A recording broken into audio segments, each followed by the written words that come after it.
Pemirsa, pemerintah akan menerapkan cukai plastik dan minuman berpemanis dalam kemasan di APBN tahun 2024. Pemerintah menargetkan cukai plastik sebesar 1,85 triliun rupiah dan cukai MBDK 4,39 triliun sehingga total mencapai 6,24 triliun rupiah. Pemerintah telah komponen cukai plastik dan cukai minuman berpemanis dalam kemasan atau MBDK dalam Peraturan Presiden Nomor 76 Tahun 2023 tentang rincian anggaran pendapatan dan belanja negara tahun anggaran tahun 2024. Pemerintah memasang target penerimaan negara dari cukai plastik tahun depan sebesar 1,85 triliun rupiah dan cukai MBDK senilai 4,39 triliun rupiah. Dengan demikian, total target penerimaan dari cukai plastik dan cukai MBDK mencapai 6,24 triliun rupiah. Sekjen Asosiasi Industri Olefin, Aromatik, dan Plastik Indonesia atau INAPLAS, Fajar Budiono seperti dikutip media mengatakan, cukai plastik menjadi tantangan baru bagi industri untuk mengatur ulang kategorisasi pemanisan. Bahkan industri plastik terancam untuk mengeluarkan biaya lebih tinggi dengan modal mesin baru. Sebab mesin yang memproduksi plastik sekali pakai juga digunakan untuk produksi plastik lainnya, seperti mesin produksi polybag untuk pertanian yang juga digunakan untuk memproduksi shopping bag. Sementara itu, rencana pengenaan cukai plastik dan cukai berpemanis dalam kemasan sebenarnya telah dirancang pemerintah sejak tahun 2016. Namun hingga 2023, rencana tersebut belum terrealisasikan. Seiring dengan dipangkasnya target penerimaan negara ini dari cukai plastik dan MBDK menjadi Rp0. Dari Jakarta, Tim Liputan, IDX Channel.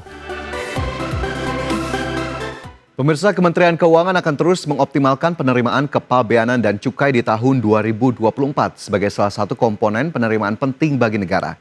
Dirjen Bea Cukai mengakui ekstensifikasi cukai masih menjadi pilihan pemerintah meski penerapannya akan mempertimbangkan banyak aspek.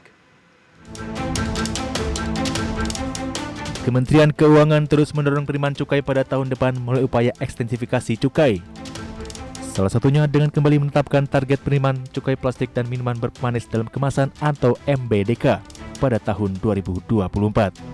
Pemerintah pun telah menerbitkan Peraturan Presiden Nomor 76 Tahun 2023 tentang rincian APBN tahun anggaran 2024. Dalam dokumen tersebut tertera angka pendapatan dari cukai plastik ditargetkan 1,85 triliun rupiah, sedangkan cukai MBDK mencapai 4,39 triliun rupiah. Sehingga target penerimaan yang dibidik pemerintah dari cukai plastik dan cukai MBDK 6,24 triliun rupiah. Sebagai bagian dari target total penerimaan negara yang mencapai 2.309 triliun rupiah. Namun demikian, Dirjen Bea Cukai Askolani menjelaskan bahwa pelaksanaan cukai plastik dan MBDK masih akan melihat situasi tahun depan. Ekstensifikasi cukai untuk MBDK dan plastik yang memang belum kita laksanakan, sehingga sampai dengan triwulan 4 ini menjadi basis kita untuk kemudian targetnya menjadi 0, mungkin kami sampaikan. Dan untuk rencana di 2024 yang ditanyakan Lola dan Anasa, mungkin dapat kami sampaikan bahwa tentunya kita saat ini masih mereview dan kita masih mendiskusikan dengan lintas KL untuk sampai saat ini perencanaannya, dan untuk tahun depan kita akan juga pantau daripada kondisi ekonomi global dan juga perkembangan yang ada di 2024. Sebelumnya rencana cukai plastik dan MBDK juga sempat masuk dalam pos penerimaan APBN 2023. Tahun ini pemerintah telah menargetkan penerimaan cukai plastik sebesar 980 miliar rupiah dan cukai MBDK sebesar 3,08 triliun rupiah. Namun pos tersebut dihapus menjadi Rp0 akibat banyaknya pertimbangan. Dari Jakarta, Raharjo Patmo, IDX Channel.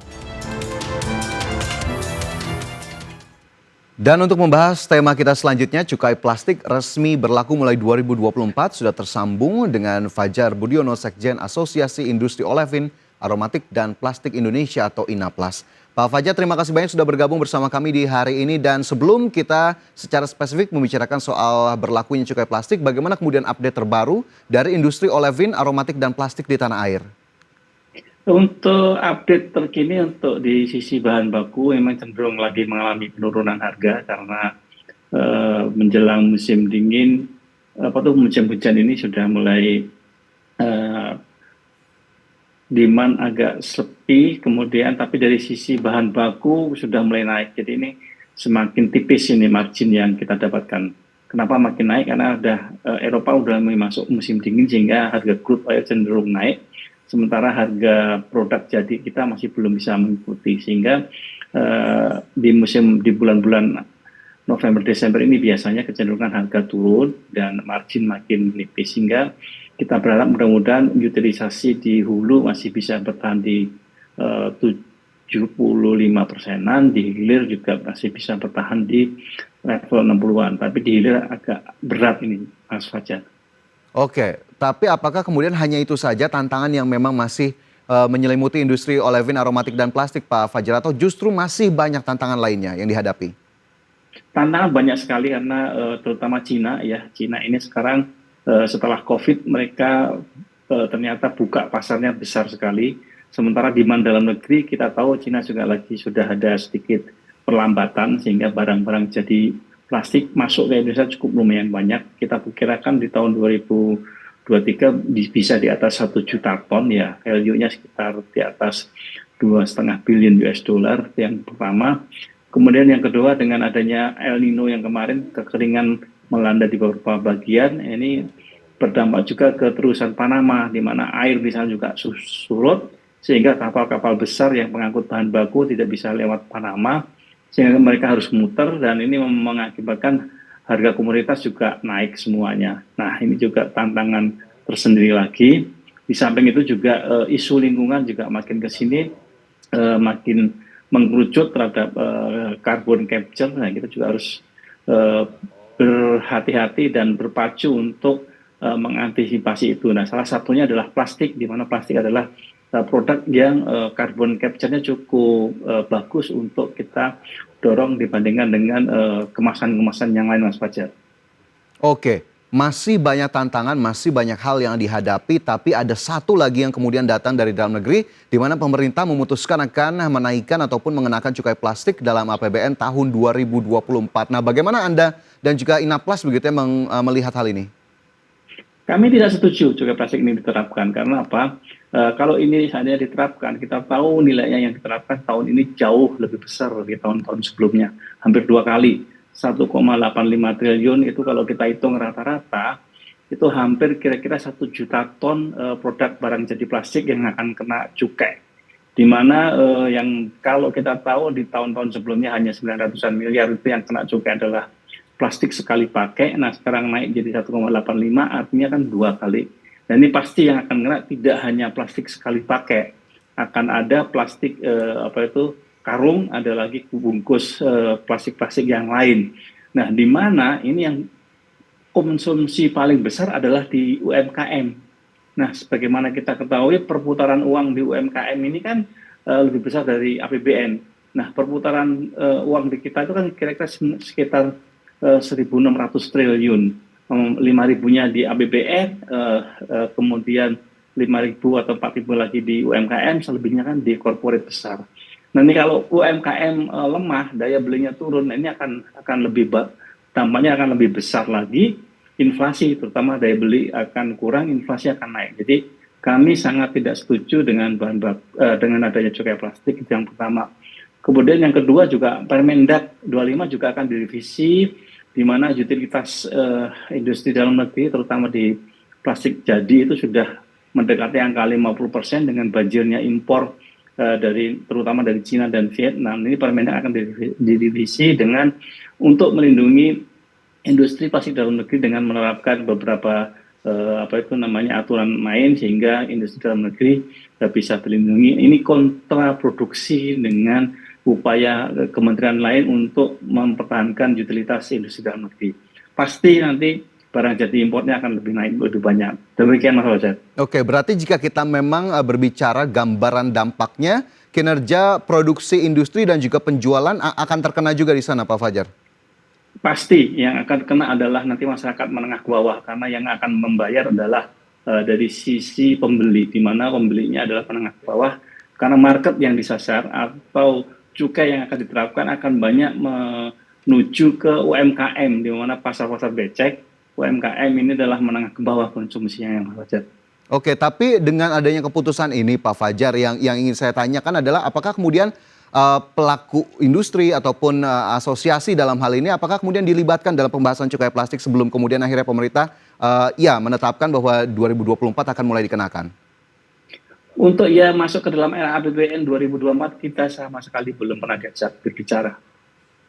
Oke. Jadi tapi apa yang kemudian memang jika dilibatkan apa yang kemudian akan disampaikan, apakah tadi dari sisi dampaknya atau justru nanti masyarakatlah ujung-ujungnya akan merasakan tadi mungkin pengenaan dari sisi plastik yang memang harus berbayar seperti itu, atau apa yang kemudian ingin ditekankan kepada pemerintah seharusnya dalam sisi diskusi yang memang jika diadakan, Pak Fajar? Jika memang kita diajak diskusi, kita tetap itu tidak bagus untuk dari sisi perkembangan industri dalam negeri, dan kita tidak setuju cukai plastik diterapkan. Kalau memang semangatnya untuk perbaikan lingkungan, masih banyak hal yang bisa kita lakukan, termasuk perbaikan manajemen pengelolaan sampah. Tapi kalau dari sisi penerimaan negara, ini akan menjadi bumerang. Karena apa? UMKM pasti akan kena, daya beli pasti akan turun, inflasi pasti akan naik. Itu Mas Fajar. Oke, jadi memang banyak hal di sana yang harusnya bisa disuarakan begitu ya oleh pelaku industri, tapi memang kenyataannya tadi seperti Pak Fajar sebutkan belum ada ataupun bahkan tidak kemarinnya untuk kemudian diajak ataupun dilibatkan dalam pembahasan. Tapi jika memang ini sudah resmi diberlakukan, sudah resmi ditetapkan, apakah kemudian akan ada penyesuaian harga plastik di pasaran oleh pelaku usaha? Ada dua hal. Yang pertama, pengusaha akan menyesuaikan harga. Kemudian yang kedua adalah pelaku industri akan impor barang jadi, Mas. Karena nggak mungkin ini nanti diterapkan karena mereka butuh waktu untuk beli mesin, butuh waktu untuk memisahkan mesin-mesin produksi dari yang barang kena cukai dengan barang yang non cukai. Nanti ada dua hal tersebut yang akan dilakukan, trading dan sambil nunggu trading akan beli mesin. Nah ini kalau akan membeli trading, impact-nya impor barang jadi plastik akan di atas 1 juta ton, Mas Fajar. Oke, baik. Nah ini yang juga ingin kami tahu, sebetulnya jenis plastik apa yang kemudian akan dikenakan cukainya pada tahun depan, dan sebetulnya di masyarakat paling banyak menggunakan apa? Mungkin tadi Pak Fajar sudah mengulas sedikit, tapi nanti saya akan tanya lebih detail lagi. Tapi usai jeda, Pak Fajar dan pemirsa tetaplah bersama kami, Market Review segera kembali.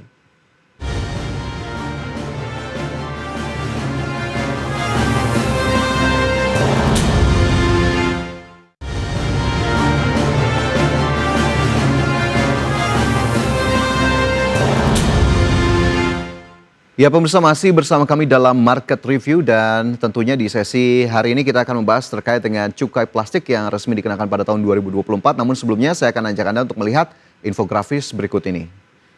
Di mana terlihat pemirsa rincian pendapatan cukai pada APBN 2024. Yang pertama, pendapatan cukai hasil tembakau 230,4 triliun rupiah, pendapatan cukai etil alkohol 104 miliar rupiah, pendapatan minuman mengandung etil alkohol 9,3 triliun rupiah, pendapatan cukai produk plastik 1,85 triliun rupiah, dan juga pendapatan cukai MBDK 4,39 triliun rupiah. Total pendapatan cukai di APBN 2024 246 triliun rupiah.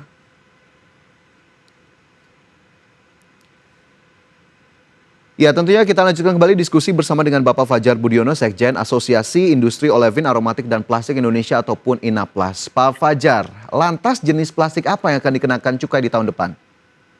Ya Pak, kalau kita lihat angka dari tahun lalu cuma 900 miliar, sekarang 2024 1,85 triliun.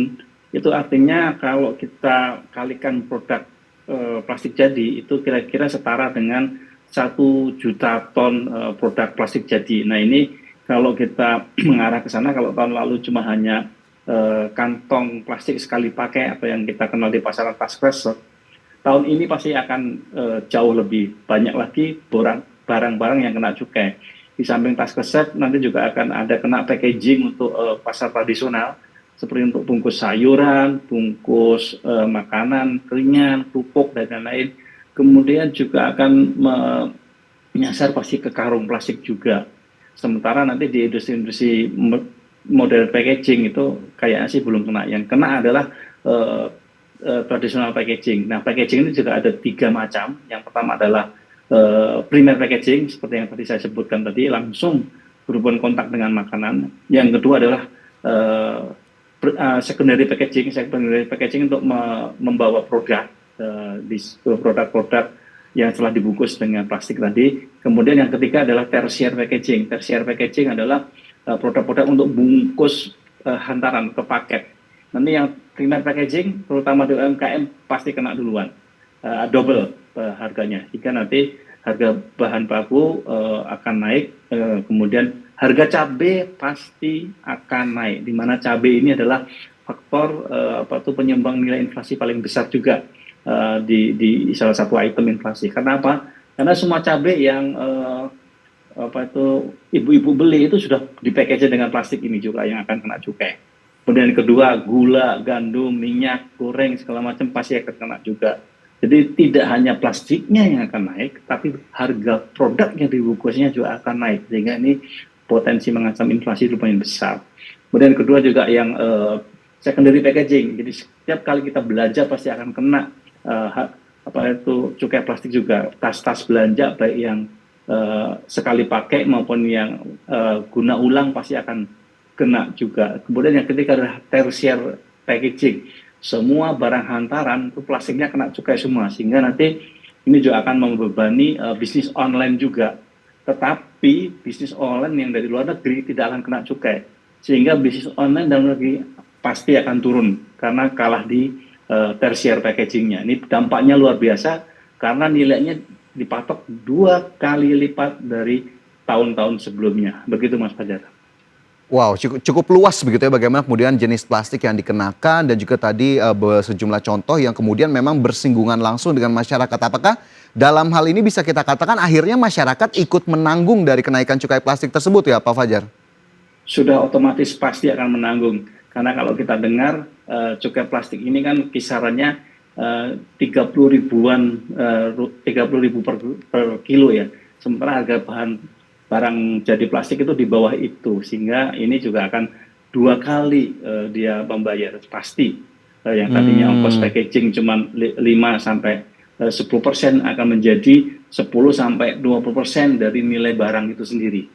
Oke, ini yang juga kemudian bisa ditangkap oleh masyarakat begitu ya selaku konsumen, bagaimana kemudian nanti agar kemudian tidak kaget begitu ya Pak Fajar jika memang ini resmi dinaikkan. Lantas strategi apa yang kemudian sudah disiapkan dalam hal ini oleh pelaku industri dalam menyikapi pengenaan cukai plastik Pak Fajar? Ada 2 hal, jangka pendek dan jangka panjang. Jangka pendeknya semua akan beralih ke trading. Itu akan berakibat neraca komoditas kita akan bengkak sehingga kita akan minus karena barang jadi plastik pasti akan banjir. Itu yang pertama. Kemudian jangka panjangnya mereka juga harus merelokasi atau menyiapkan mesin-mesin baru. Karena mesin yang sekarang ada tidak mungkin dicampur, baik yang plastik kena cukai maupun plastik yang non cukainya. Mereka harus investasi mesin baru lagi. Investasi mesin baru, investasi gedung baru. Jadi ada 2 hal tadi.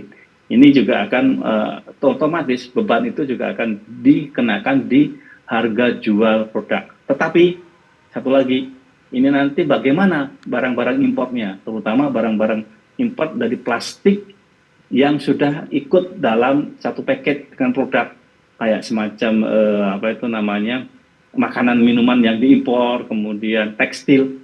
Kita juga harus hati-hati, tekstil, garment itu akan naik juga karena nanti packagingnya juga akan naik. Padahal garment baru saja kita gadang-gadang untuk bisa bangkit kembali karena kan itu padat karya. Nanti garment juga akan lebih mahal karena packagingnya juga mahal. Begitu Mas Fajar. Baik Pak Fajar, tapi jika kita berbicara soal kontribusinya sendiri dari industri plastik di perekonomian nasional sebetulnya sebesar apa sih Pak Fajar? Terus terang kalau di neraca komoditas itu bahan baku plastik yang hampir 2,5 juta ton itu lumayan Pak. Dari sisi sektor non-migas itu bisa di atas 15% kontribusinya dari sisi importnya. Kemudian dari sisi tenaga kerjanya kita lebih dari 30.000 tenaga kerja yang terlibat di sini di hulu, di hilirnya ratusan ribu, bahkan di UMKM-nya banyak dari sisi SDM.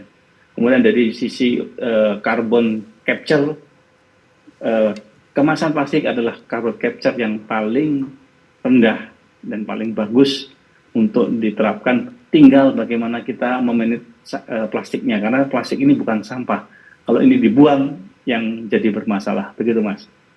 Oke, bisa kita lihat begitu bagaimana kemudian kontribusinya. Tapi tadi kita lihat cukai plastik, sisi produksi terdampak, penjualan, masyarakat sebagai konsumen juga terdampak. Tapi apakah demikian juga dengan arus investasi di industri ini, Pak Fajar? Investasi wait and see Pak, untuk di hulu ada beberapa investasi yang ditunda. Jadi yang confirm untuk di hulu sekarang hanya 2, yaitu yang Lotte di Merak, Ya. itu untuk 1 juta ton refinery dengan tambahan kapasitas baru polipropilin 250.000 ton saja. Kemudian di Politama itu nanti 300.000 ton polipropilin. Sementara untuk Candarasi 2 akan dipospon, Candarasi akan difokus ke chloralkali dulu. Kemudian untuk yang lain-lain juga akan postpone semua karena wait and see. Di samping cukai plastik, ada juga nanti ada kena FTA, Free Trade Agreement, itu akan 0% juga nanti. Jadi ini tahun yang benar-benar tantangannya tidak cuma 1 atau 2, banyak tantangan di tahun 2024. Jadi itu Mas Fajar.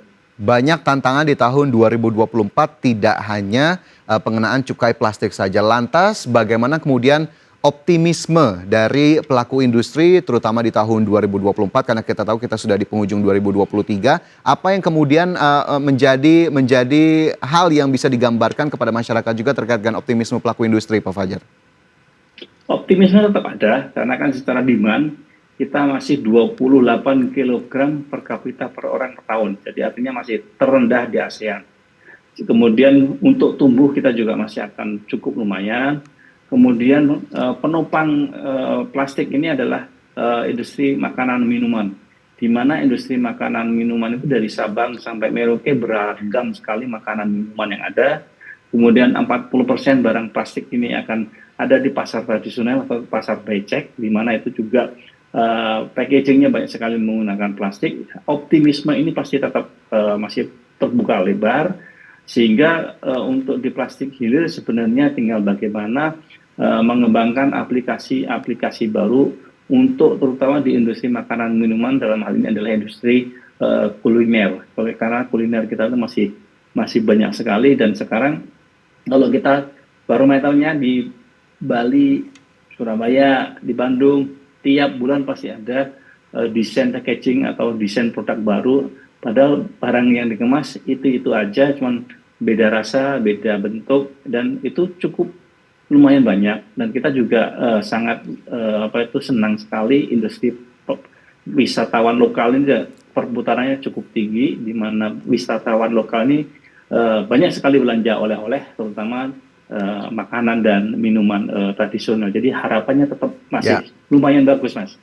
Oke, baik, kita sama-sama tentunya berharap optimisme tadi bisa dilakukan dengan optimal oleh pelaku industri sambil juga terus berkoordinasi dengan pemerintah, dalam hal ini regulator begitu ya, untuk kemudian bisa sama-sama menjaga industri ini tetap tumbuh dan juga masyarakat lain akan mendapatkan manfaatnya yang lebih besar. Pak Fajar, masih banyak yang sebetulnya bisa kita ulas, tapi sayang sekali waktu kita terbatas di hari ini. Terima kasih banyak sudah bergabung bersama kami, sehat dan sukses selalu. Terima kasih, sehat juga untuk Mas Fajar. Selamat siang. Selamat siang. Dan pemirsa, 1 jam sudah saya menemani Anda dalam Market Review. Dan saya Fajar yang beserta kerabat kerja yang bertugas undur diri. Terima kasih. Sampai jumpa.